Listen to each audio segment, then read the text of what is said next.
Hi, this is Rohan और आज हम एक ऐसी पर्सनैलिटी के बारे में बात करेंगे जो कि father of modern science, father of scientific method, father of physics, father of maths, mathematician, astronomer, engineer, astrologer, philosopher, ये सब कुछ ही थे।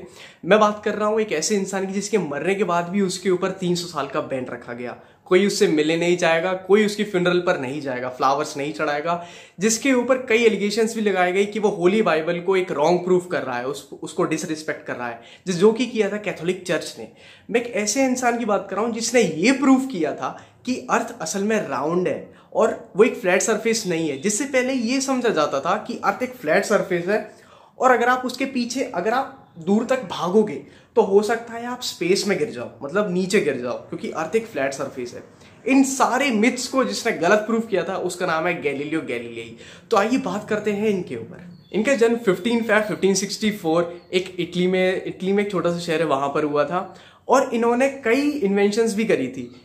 ये एक धार्मिक इंसान थे। इन्होंने शादी नहीं करी, फिर भी इनके 3 बच्चे थे और इन्होंने इन्वेंशन करी थी टेलीस्कोप की, ऐसा बोला जाता है, पर असल में टेलीस्कोप की इन्वेंशन करी थी हॉलैंड का एक आई ग्लास मेकर है जिसका नाम है हैंस लिपरशी।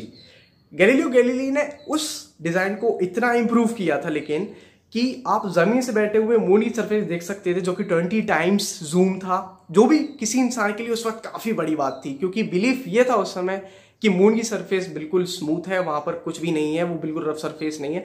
पर इन्होंने उस बिलीफ को तोड़ा, नई थ्योरीज प्रूव की कि वो स्मूथ नहीं है, वहां पर एस्ट्रॉइड्स और क्रेटर्स पड़े हुए हैं। और इन्होंने एरिस्टोटल की थ्योरी को गलत प्रूव किया। अगर आप नहीं जानते एरिस्टोटल कौन है, तो हमने जितने भी सब्जेक्ट्स आज तक पढ़े हैं, psychology, zoology, botany, physics, chemistry, math, science, ये सब की नॉलेज एरिस्टोटल रखते थे।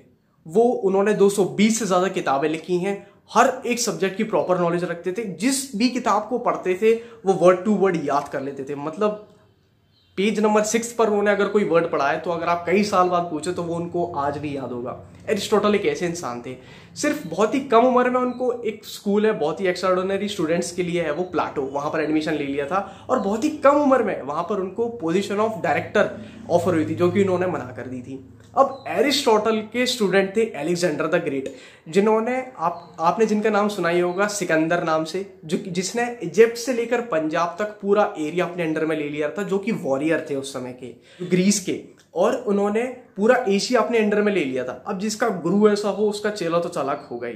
अब आगे बढ़ते हुए हमने ये देखा कि एरिस्टोटल की जो थ्योरी थी वो ये कहती थी कि अगर मैं किसी भी चीज को ऊपर से छोड़ूंगा, किसी भी 2 चीजों को अगर मैं छोड़ूं एक साथ, जिस ऑब्जेक्ट के अंदर मास ज्यादा होगा वो पहले आएगी बिकॉज ऑफ ग्रेविटेशनल पुल, क्योंकि वो उस पर एक्ट ज्यादा करेगा। पर गैलीलियो गैलीली ने इसको ये गलत प्रूफ किया कि ऐसा नहीं है, कि अगर मैं किसी भी चीज को ऊपर से छोड़ूंगा, किसी भी 2 चीजों को अगर मैं छोड़ूं एक साथ तो वो एक साथ ही नीचे आएंगी।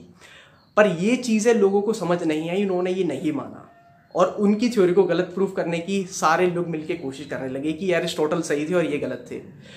पर वो इसको प्रूफ करने के लिए लीनिंग टावर ऑफ पीसा पर चढ़े और कोशिश करी कि मैं इसको प्रूफ कर पाऊं, पर लोगों ने उनको रोक दिया, क्योंकि वो एक होली बिलीफ से जुड़ा हुआ काम था, तो लोगों को प्रूफ नहीं होने दिया। अब आगे हमने समझना पड़ा कि थ्योरी ऑफ रिलेटिविटी क्या है और वो आइंस्टाइन ने प्रूफ करी है।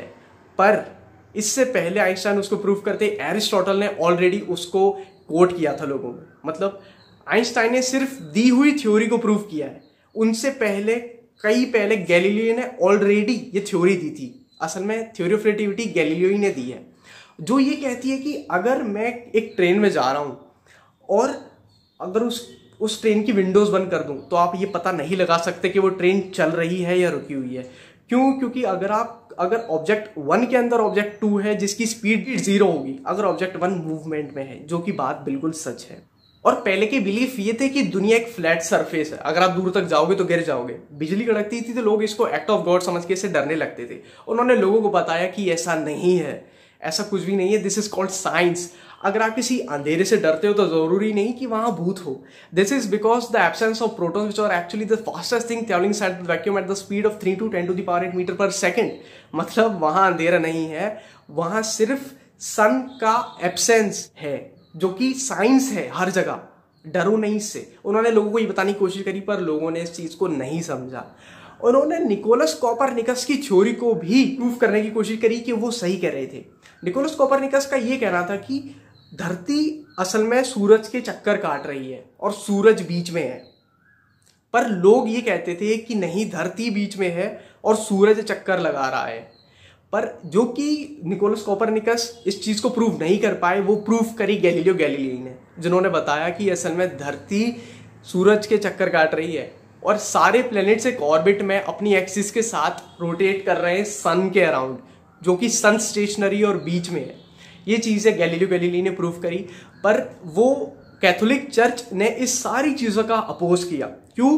क्योंकि वो चीज़ें इनके होली बाइबल से रिस्पेक्ट कर रही थी, रॉन्ग प्रूफ कर रही थी, जो कि कैथोलिक चर्च नहीं मान सकता था। और इसने इनको होम सेंटेंस के लिए पनिशमेंट दे दी, मतलब पूरी जिंदगी आपको अपने कमरे में बंद रहना पड़ेगा, बाहर नहीं आ सकते। चीज़ें ये हो गई कि इनके मरने के कई 300 साल बाद भी लोग इनके पास जाने से घबराते थे। इनकी फ्यूनरल भी वो नहीं जाते थे, वो फ्लावर्स भी नहीं याद करते थे, कोई इनको याद तक नहीं करता था। चीज़ें ऐसी हो गई थी। अपने टेलीस्कोप से गैलीलियो गैलीली ने कई इन्वेंशंस करी। उन्होंने जुपिटर के सबसे 4 बड़े मून्स को, नेचुरल सैटेलाइट्स को ढूंढा, यूरोपा, गैलिस्टो, गनमेडे। इनके नाम उनके ऊपर ही रखे गए थे एज एन ऑनर। और इसके साथ ही उन्होंने आइंस्टाइन से पहले थ्योरी ऑफ रिलेटिविटी की इक्वेशन को प्रेजेंट किया था, कोट किया था, पर प्रूव नहीं कर पाए थे। वो क्या है थ्योरी ऑफ रिलेटिविटी, है क्या असल में? आइए इस पर बात करते हैं। आपको पता है, अगर कोई भी चीज बहुत तेज चलती है, मान लीजिए एक ऑब्जेक्ट 1 है, ऑब्जेक्ट 2 है, मैंने उन दोनों की रेस करवाई, ऑब्जेक्ट 1 पहले जीत गया, ऑब्जेक्ट 2 अभी भी भाग रहा है। अब अगर मैं इन दोनों के लिए टाइम निकालूंगा, ऑब्जेक्ट 1 ने किया ये मान लीजिए 10 सेकंड में किया, और ऑब्जेक्ट 2 जो कि अभी भी भाग ही रहा है को 20 सेकंड लगने हैं। अब चक्कर ये कि मैंने जब इन दोनों को एक साथ छोड़ा तो इनके लिए टाइम अलग अलग क्यों आया? ये क्यूरियोसिटी जागी गैलीलियो गैलीली में। इन्होंने समझा कि ऐसा इसलिए है क्योंकि अगर कोई ऑब्जेक्ट तेज होता है, तेज भागता है, तो उसके लिए आसपास का समय धीरे हो जाता है। और थ्योरी ऑफ रिलेटिविटी ये कहती है, अगर आपको मैं एक, मान लीजिए आपको मैं स्पेस में भेज दूं और ऐसे रॉकेट में भेज दूं जो कई सालों तक चक्कर लगाए बाहर, मान लीजिए किसी तरह वो रॉकेट कभी खत्म ना होने वाले फ्यूल से भर जाए, और स्पेस में मैं आपको 5 साल के लिए छोड़ दूं कि आप जाइए हर प्लेनेट का एक ऑर्बिट लेके आइए। आप 5 साल बाद वहां से आते हैं, आपकी उम्र अगर 20 है तो 5 साल बाद वो 25 होगी। लेकिन अगर आपका सेम दोस्त है, वो भी 20 साल का है और आप भी 20 साल के जब गए थे 5 साल पहले और आज आएंगे, तो वो दोस्त 80 साल का हो चुका होगा, पर आप 25 साल के वापस आएंगे। मतलब आपकी स्पीड क्योंकि तेज थी, आपके लिए समय धीरे बीता। जो बाकी के ऑब्जेक्ट्स थे उनके लिए समय नॉर्मल रहा। अगर कोई भी चीज बहुत तेज एक्ट करती है तो उसके लिए उसके आसपास का समय बहुत धीरे हो जाता है। और इस समय क्या होता है, उस ऑब्जेक्ट पर समय का प्रभाव बहुत कम हो जाता है। इससे होगा क्या, इससे इंसान कभी भी बूढ़ा नहीं हो सकता कि जो समय उसकी उम्र के लिए बीतेगा वो बहुत धीरे हो जाएगा। और 1 साल में अगर वो बूढ़ा होने वाला है तो वहां उसको 20 साल, 25 साल, कई साल लग सकते हैं। इस वजह से वो कभी बूढ़ा नहीं होगा। ये था पार्ट 1। पार्ट 2 ठीक कल मैं आपके लिए ला दूंगा।